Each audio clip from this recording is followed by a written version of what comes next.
તમારે અમદાવાદથી મુંબઈ પ્લેનમાં જવું હોય તો સર્વપ્રથમ તમારે પ્લેનમાં બેસવા માટે એટલે કે જે પણ એરલાઇન્સની છે એ ટિકિટ લેવી પડે. એ ટિકિટ લઈ તમે એરપોર્ટ પર પહોંચો પછી તમારું સિક્યોરિટી અને અન્ય ચેકિંગ થાય. એ ચેકિંગ પછી તમને પ્લેનમાં બેસાડવામાં આવે. આ પ્લેન ચલાવનાર પાયલોટ હોય છે પ્લેનમાં, અને બીજી મદદ કરવા બીજા બધા આપણે એર હોસ્ટેસો હોય છે. આ પ્લેન અમદાવાદના એરપોર્ટ પર આવેલા રડાર સાથે સંકળાયેલું હોય છે. જેવું રનવે ઉપરનો માણસ રનવે ખાલી છે એ માહિતી આપે એટલે પાયલોટ વિમાન ઉડાડે, રનવે ઉપરથી લઈ એ પ્લેનને ઉપાડે. પ્લેન હવામાં જ્યારે જતું હોય ત્યારે અમદાવાદના રહેલા રડાર સાથે સંકળાયેલું હોય છે ને એને દ્વારા એને હંમેશા દિશા નિર્દેશો મળતા રહેતા હોય છે, અને એ પ્રમાણે પાયલોટ પ્લેનને મુંબઈ તરફ હંકારતો હોય છે. અમુક સમય પછી આ પ્લેન અમદાવાદના રડારને છોડી મુંબઈના રડાર સાથે સંકળાય છે, અને એ રડારના માર્ગદર્શન હેઠળ મુંબઈ તરફ એ પ્લેન મુંબઈના એરપોર્ટ તરફ રવાના થાય છે. પાયલોટ પોતાની કેબિનમાં જુદી જુદા સિગ્નલો અને જોઈને એ પ્લેનને મુંબઈ તરફ લઈ જતો હોય છે. મુંબઈ એરપોર્ટ ઉપર રનવે ચોખ્ખો છે, તમને ઉતરવા માટેનો સ્થાન અને સમય બંને જણાવી દે, એટલે રનવે ક્લિયર થયા પછી એના સિગ્નલ પડ્યા પછી આ પાયલોટ પ્લેનને એ રનવે પર ઉતારે છે, અને પછી એ રીતે પ્લેન અમદાવાદથી મુંબઈ પહોંચે છે.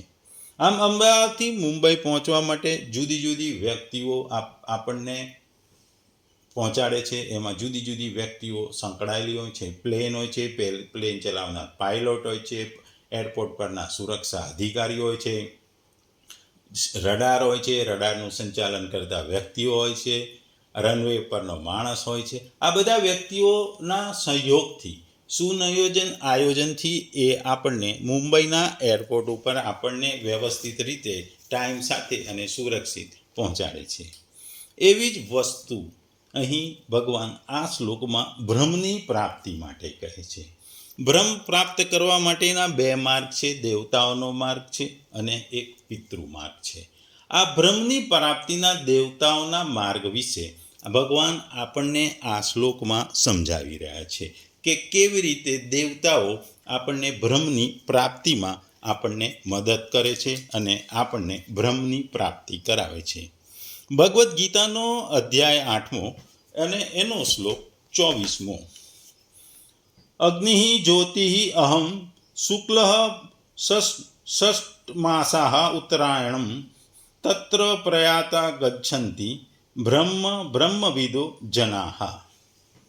ગુજરાતીમાં જો આ શ્લોકને આપણે કહીએ તો, જે મનુષ્ય પરબ્રહ્મના જ્ઞાતા છે તેઓ અગ્નિદેવના પ્રભાવ દરમિયાન પ્રકાશમાં દિવસના શુભ સમયે શુક્લ પક્ષમાં અથવા સૂર્ય ઉત્તરાયણમાં હોય છે ત્યારે એ 6 મહિના દરમિયાન આ જગતમાંથી દેહ ત્યાગ કરે છે અને તેઓ પરબ્રહ્મને પ્રાપ્ત કરે છે. બીજા શબ્દોમાં કહીએ તો આ બે માર્ગમાંથી જે માર્ગ જ્યોતિર્મય અગ્નિ અભિમાની દેવતા છે, દિવસોના અભિમાની દેવતા છે, શુક્લ પક્ષનો અભિમાની દેવતા છે અને ઉત્તરાયણના 6 મહિનાનો અભિમાની દેવતા છે, એ માર્ગે મૃત્યુ પામી જનાર બ્રહ્મવેતા યોગીજનો આ દેવતાઓ દ્વારા ક્રમે ક્રમે લઈ જવાય છે, બ્રહ્મને પામે છે. ટૂંકમાં જુદા જુદા દેવતાઓની મદદથી બ્રહ્મની પ્રાપ્તિ થાય છે, એનો માર્ગની ભગવાને અહીં વાત કરી છે.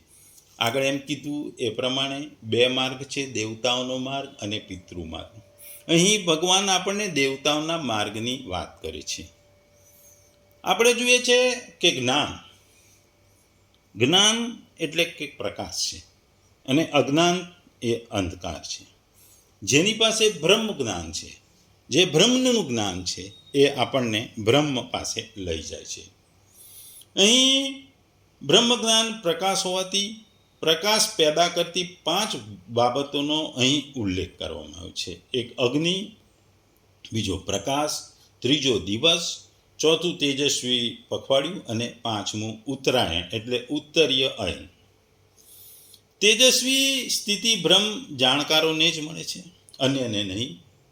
જન શબ્દ અહીં બતાવ્યો છે એ બ્રહ્મની અનુભૂતિ જાતિ, લિંગ અથવા કે જાતિના કોઈ પણ ભેદભાવ વિના બધા માટે ખુલ્લી છે. અહીં ભગવાને જે 5 વસ્તુઓની વાત કરી છે એ 5 દેવતાઓ છે. એ 5 દેવતાઓ ક્રમશઃ એમના પ્રયાસથી આપણને બ્રહ્મની પ્રાપ્તિ કરાવવામાં આવે છે. અહીં ભૂમંડળ ઉપર શુક્લ માર્ગમાં સૌથી પહેલો અગ્નિ દેવતાનો અધિકાર છે. અગ્નિ દેવતાનો પ્રથમ અધિકાર છે. અગ્નિ આપણે સામાન્ય રીતે જોઈએ છીએ કે દિવસ કરતાં રાત્રિમાં વધુ પ્રકાશ કરે છે, કેમ કે દિવસના પ્રકાશની સરખામણીમાં અગ્નિનો પ્રકાશ એ સીમિત થઈ જાય છે, એટલે રાત્રિના અંધકારમાં એ વધુ પ્રકાશ કરે છે. આથી અગ્નિનો પ્રકાશ થોડે દૂર સુધી, થોડા સ્થળમાં તથા થોડા સમય સુધી રહે છે, અને દિવસનો પ્રકાશ બહુ જ દૂર સુધી અને બહુ લાંબો સમય રહેતો હોય છે. શુક્લ પક્ષના 15 દિવસ હોય છે, જે પિતૃઓની એક રાત છે. આ શુક્લ પક્ષનો પ્રકાશ આકાશમાં બહુ દૂર સુધી અને બહુ જ દિવસો સુધી રહે છે. એ જ રીતે જ્યારે સૂર્ય ભગવાન ઉત્તરની ગતિ કરે છે ત્યારે તેને ઉત્તરાયણ કહે છે, જેમાં દિવસનો સમય વધે છે. તે ઉત્તરાયણ 6 મહિનાનો સમય હોય છે, કે જે દેવતાઓનો એક દિવસ ગણાય છે. એ ઉત્તરાયણનો પ્રકાશ બહુ જ દૂર સુધી અને બહુ જ લાંબો સમય રહે છે. અહીં ભગવાન આગળ કહે છે કે જે શુક્લ માર્ગમાં અર્થાત પ્રકાશની બહુતુલા માળા માર્ગમાં જવાવાળા છે, જાય છે, તેઓ સૌથી પહેલા જ્યોતિ સ્વરૂપ અગ્નિ દેવતાના અધિકારમાં આવે છે. જ્યાં સુધી અગ્નિ દેવતાનો અધિકાર છે ત્યાંથી પાર કરાવી અગ્નિ દેવતા એ જીવને દિવસના દેવતાને સોંપી દે છે. દિવસના દેવતા એ જીવોને પોતાના અધિકાર સુધી લઈ જઈ શુક્લ પક્ષના અધિપતિ દેવતાને સમર્પિત કરી દે છે. એ શુક્લ પક્ષના અધિપતિ દેવતા પોતાની સીમા પાર કરીને જીવોના ઉત્તરાયણના અધિપતિ દેવતાને સુપ્રત કરે છે. એ પછી ઉત્તરાયણના અધિપતિ દેવતા તેમને બ્રહ્મલોકના અધિકારી દેવતાને સુપ્રત કરી દે છે. આ રીતે ક્રમપૂર્વક બ્રહ્મલોકમાં પહોંચી જાય છે. બ્રહ્મના આયુષ્યથી તેઓ ત્યાં રહી મહાપ્રલયમાં બ્રહ્મા સાથે મુક્તિ પ્રાપ્ત થાય છે. સચ્ચિદાનંદ પરમાત્માની પ્રાપ્તિ થાય છે. અહીં બ્રહ્મવિદ પદ પરમાત્માને પરોક્ષ રૂપે જાણવાવાળા મનુષ્યનું વાચક છે, અપરોક્ષ અનુભવ કરવાવાળા બ્રહ્મજ્ઞાનીઓનું નહીં. કારણ કે જેઓ અપરોક્ષ બ્રહ્મજ્ઞાની હોય છે તો અહીં મુક્ત એટલે કે જીવન મુક્ત થઈ જાય, તેઓ બ્રહ્મલોકમાં જવું ન પડે. ટૂંકમાં આ શ્લોકમાં જે પ્રકાશની વાત કરી છે એ પ્રકાશ છે, અગ્નિ છે, દિવસ છે, શુક્લ પક્ષ છે અને ઉત્તરાયણ. જ્યાં સમય આ પાંચેમાં અંધકાર કરતાં અજવાળાનું એટલે જ્ઞાનનું મહત્વ છે, અજ્ઞાનતા કરતાં. અંધકાર કરતાં અજવાળાનું મહત્વ છે, અજ્ઞાનતા કરતાં જ્ઞાનનું મહત્વ છે. જ્ઞાન એટલે પ્રકાશ અને બ્રહ્મ જ્ઞાન એટલે કે બ્રહ્મની પ્રાપ્તિ માટેનો માર્ગ છે. ટૂંકમાં ક્રમશઃ જેમ આપણે આગળ કહ્યું, પ્લેનમાં ક્રમશઃ જુદી જુદી સિસ્ટમથી તમે અમદાવાદથી મુંબઈ પહોંચો છો, એવી જ રીતે અહીં દેવતાઓ દ્વારા તમે બ્રહ્મની પ્રાપ્તિ કરો છો. અહીં સામાન્ય વ્યક્તિની વાત નથી કરવામાં આવી. અહીં ભક્તિ માર્ગની વાત નથી કરવાની. ભક્તિ માટે તો ભગવાન ખુદ આવે છે લેવા. પણ અહીં જે યોગીની વાત કરવી છે, જે કર્મયોગ દ્વારા, જે જ્ઞાન યોગ દ્વારા, જે અષ્ટાંગ યોગ દ્વારા મોક્ષની અથવા બ્રહ્મની પ્રાપ્તિના પ્રયત્નો કરી રહ્યા છે, એની ભગવાન અહીં આપણને વાત કરી રહ્યા છે.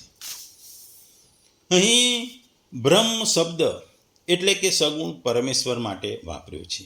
તેમનું નિત્ય ધામ કે જે કદી નાશ પામતું નથી, જે સત્યલોક, પરમધામ, સાકેતલોક, ગોલોક, વૈકુંઠલોક તેમજ બ્રહ્મલોક તરીકે પણ ઓળખાય છે. ત્યાં પહોંચીને ભગવાનને પ્રત્યક્ષ કરી લેવા, એ જ એમને પામવું, અહીં એનો કહેવાનો મતલબ છે. અહીં જુદા જુદા 5 દેવતાઓની વાત કરી છે: જ્યોતિ, અગ્નિ, શુક્લ પક્ષ, ઉત્તરાયણ.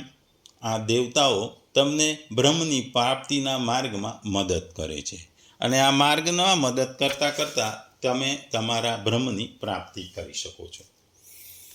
બ્રહ્મનો પ્રકાશ એટલે કે ઉદ્ધ ગતિ માટે, અધોગતિ માટેની વાત નથી કરી, ઉપરની તરફ જવાની વાત કરવામાં આવી છે. અહીં જ્ઞાન ગણો કે પ્રકાશ ગણો કે ઉપરની ઉદ્ધ ગતિની વાત કરવામાં આવી છે. અહીં અંધકાર કે અધોગતિની વાત કરવામાં આવી નથી. અહીં દેવતા દ્વારા બ્રહ્મની પ્રાપ્તિની વાત કરવામાં આવી છે કે દેવતા આપણને બ્રહ્મની પ્રાપ્તિ કેવી રીતે કરાવે છે અને કયા સિસ્ટમથી કરાવે છે એની વાત કરવામાં આવી છે.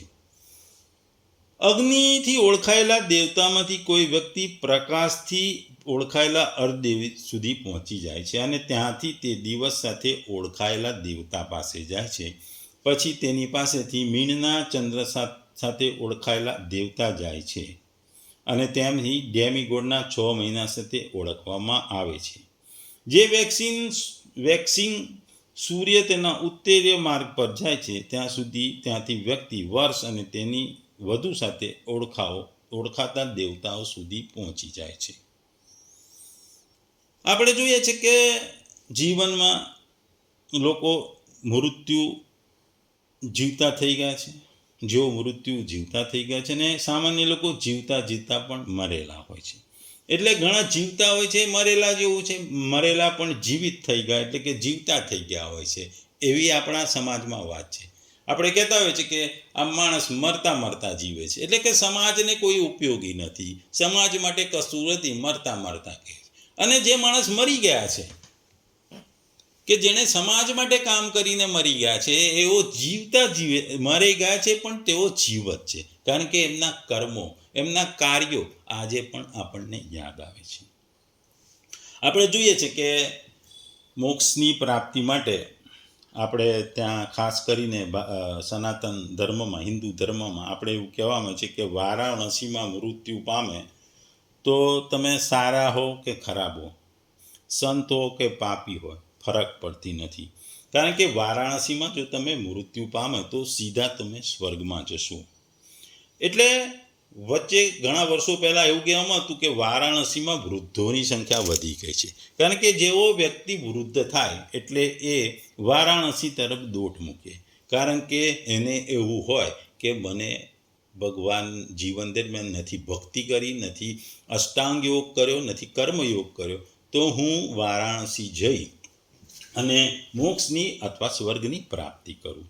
એટલે ખાસ કરીને લોકો નિવૃત્તિ થતાં વારાણસી જવા માંડતા, મૃત્યુના સમય આવે ત્યારે પણ તેઓ જતા.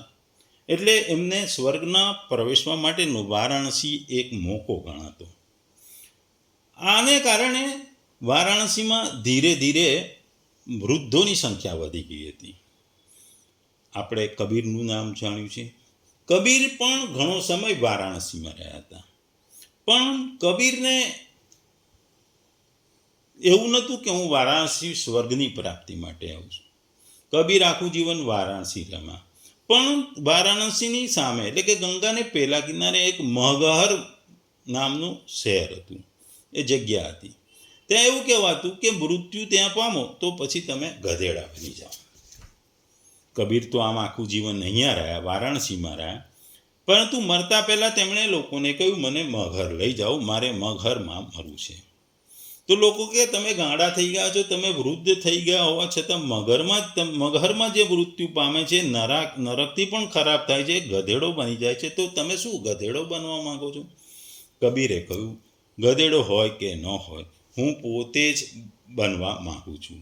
વારાણસીને કારણે મારે સ્વર્ગમાં જવું નથી. જો હું સ્વર્ગમાં જાઉં તો મારે મારી પોતાની સત્તા સાથે જવું પડે.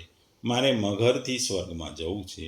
આ ઉપરાંત મગરના ગરીબ લોકોની સુરક્ષા કરવા માગું છું, કારણ કે એકવાર હું મગરમાં મૃત્યુ પામીશ પછી કોઈ પણ તે ગરીબ લોકોની નિંદા કરી શકશે નહીં કે મગરમાં જે મૃત્યુ પામે છે તે ગધેડો બની જાય છે, એની કોઈ એવી ટીકા ન કરે.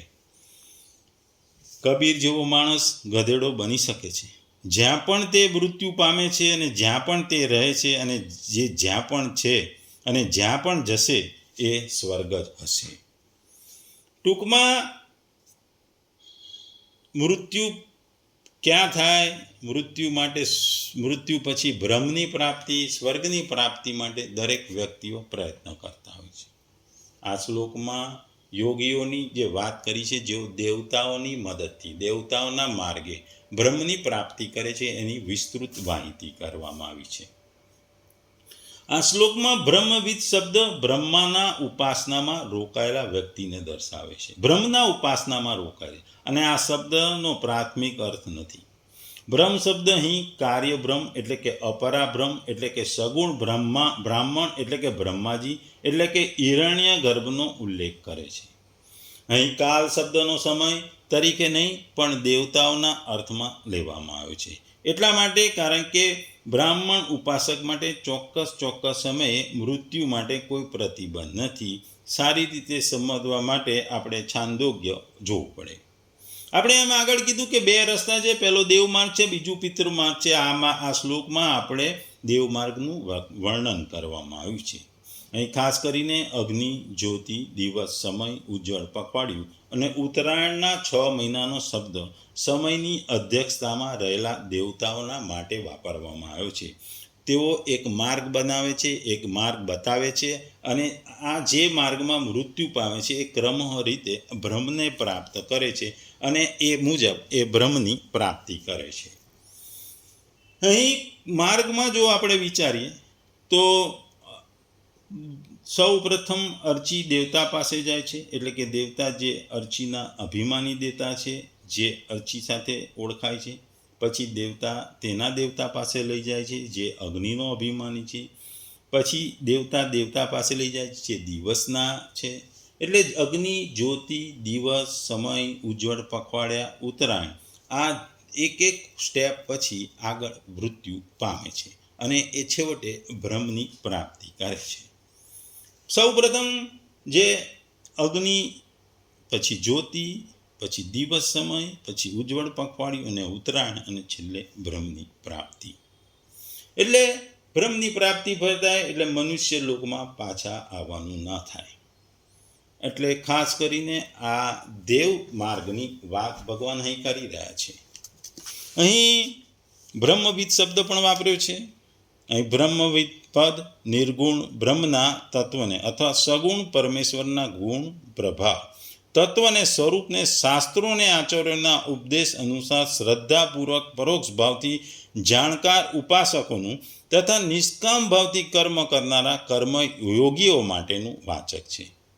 અહીં બ્રહ્મવિદ પદ પરબ્રહ્મ પરમાત્માને પામી ગયેલા જ્ઞાની મહાત્માઓનું વાચક નથી, કારણ કે તેઓ માટે એક સ્થળેથી બીજા સ્થળે ગમન કરવાનું વર્ણન સારું નથી અને યોગ્ય પણ નથી. અર્થાત શ્રુતિમાં પણ કહ્યું છે કે કારણ કે તેના પ્રાણ ઉત્ક્રાંતિને પ્રાપ્ત થતા નથી, શરીરથી નીકળી અન્યત્ર જતા નહીં, અહીં જ લીન થઈ જાય છે, તે બ્રહ્મ બનેલો બ્રહ્મ પાપ કરી લે છે. જેને સગુણ પરમેશ્વરનો સાક્ષાત્કાર થઈ ગયો છે એવો ભક્ત ઉપયુક્ત માર્ગથી ભગવાનના પરમધામમાં જઈ શકે છે, અથવા ભગવાનના સ્વરૂપમાં લીન પણ થઈ જાય છે. આ તેની રુચિ પર નિર્ભર કરે છે. ટૂંકમાં ભગવાન આપણને જે 2 માર્ગ છે જીવનમાં, આપણે હંમેશા દરેકના 2 વસ્તુ હોય, દરેક વસ્તુના 2 પાસા હોય છે. મોક્ષ બ્રહ્મની પ્રાપ્તિના પિતૃ અને દેવ માર્ગ છે. એ જ ને જો બીજા સંદર્ભમાં જોઈએ કે અંધકારની સાપેક્ષ પ્રકાશની વાત છે. અહીં પ્રકાશ એટલે જ્યોતિ, અગ્નિ, દિવસ, ઉત્તરાયણ, શુક્લ પક્ષ, એની વાત કરી છે. બીજું જ્ઞાન અને અજ્ઞાનતાની વાત છે. જ્ઞાન એટલે કે તમારે મોક્ષ તરફ બ્રહ્મની પ્રાપ્તિ માટે જ્ઞાન જરૂર છે, અને એ જ જ્ઞાન તમે મેળવો એટલે બ્રહ્મ જ્ઞાન થાય, એટલે બ્રહ્મની જ્ઞાનની પ્રાપ્તિ થાય, એટલે ઓટોમેટિક બ્રહ્મ મળે. અજ્ઞાનતા, અંધકાર એ બધું એક જ છે. અજ્ઞાનતા ગણો કે અંધકાર એક જ છે. ગતિની ઘડીએ તો અધોગતિ અને ઉત્તર ગતિ. અધોગતિ નથી, અહીં ઉપરની તરફ જવાની વાત છે, નીચેની તરફ જવાની નથી. અધોગતિ નથી, ઉર્ધ્વગતિ છે. એટલે આ શ્લોકને જો પણ જોઈએ તો 2 વસ્તુની સાપેક્ષતામાં જોવો પડે. અહીં દેવતાઓની સાપેક્ષમાં જોવું છે. દેવતાઓની સાપેક્ષમાં આપણે પિતૃપક્ષ છે. અંધકારની અહીં જે પ્રકાશ છે એની સાપેક્ષમાં અંધકાર છે. જે જ્ઞાન છે એની સાપેક્ષમાં અજ્ઞાનતા છે. જે ઉદ્ધરગતિ છે એની સાપેક્ષમાં અધોગતિ છે. ટૂંકમાં આ 5 દેવતાઓ જે આપણને બ્રહ્મ જ્ઞાનની પ્રાપ્ત કરે છે, એમ આ આપણે 2 વસ્તુઓ વિશેની વાત કરી રહી છે. જે સારી વસ્તુ છે, જે જ્ઞાનની વાત છે, જે પ્રકાશની વાત છે, જે ઉપર તરફ જવાના માર્ગની વાત છે, જે જ્ઞાનની વાત છે, એ આ શ્લોકમાં કહેવામાં આવી છે. દેવતા આપણને જ્ઞાનની પ્રાપ્તિમાંથી જ્ઞાનની પ્રાપ્તિથી પ્રકાશમાં લઈ જાય છે, અને પ્રકાશથી તમને બ્રહ્મની પ્રાપ્તિ કરાવે છે. અને પ્રકાશ એ હંમેશા જરૂરી છે. પ્રકાશ આપણને દુનિયામાં કોઈ પણ વસ્તુમાં જરૂરી છે. આપણા શાસ્ત્રોમાં પણ પ્રકાશની વાત કરવામાં આવી છે. અંધકારમાંથી પ્રકાશમાં જવું. અસતોમાં સદગમય તમસોમાં જ્યોતિગરો. હે ભગવાન, તું આપણા શ્લોકોમાં કીધું, હે મને તું અંધકારમાંથી પ્રકાશમાં લઈ જા. પ્રકાશ એ જ જીવનનું ધ્યેય છે. અને પ્રકાશ એટલે કે બ્રહ્મ પ્રાપ્તિનો એક માર્ગ છે. બ્રહ્મ પ્રાપ્તિનો એક માર્ગ છે. અને બ્રહ્મની પ્રાપ્તિ એ દરેક મનુષ્યના જીવનનું લક્ષ્ય હોય છે. એ જ વાત આ શ્લોકમાં ભગવાન આપણને સમજાવી રહ્યા છે. ભગવાન અર્જુનના 7મા પ્રશ્નોના ઉત્તર આપતા ભગવાન અંતકાળમાં કેવી રીતે મનુષ્ય પરમાત્માની પ્રાપ્તિ કરે છે એ વસ્તુને સમજાવવા માટે અહીં દેવતાઓના દ્વારા થતી પ્રાપ્તિ, બ્રહ્મની પ્રાપ્તિના માર્ગનું ભગવાન આપણને અહીં વર્ણન કરે છે. ટૂંકમાં અર્જુનના 7મા પ્રશ્નના સંદર્ભમાં આ શ્લોકનું ઘણું મહત્ત્વ છે.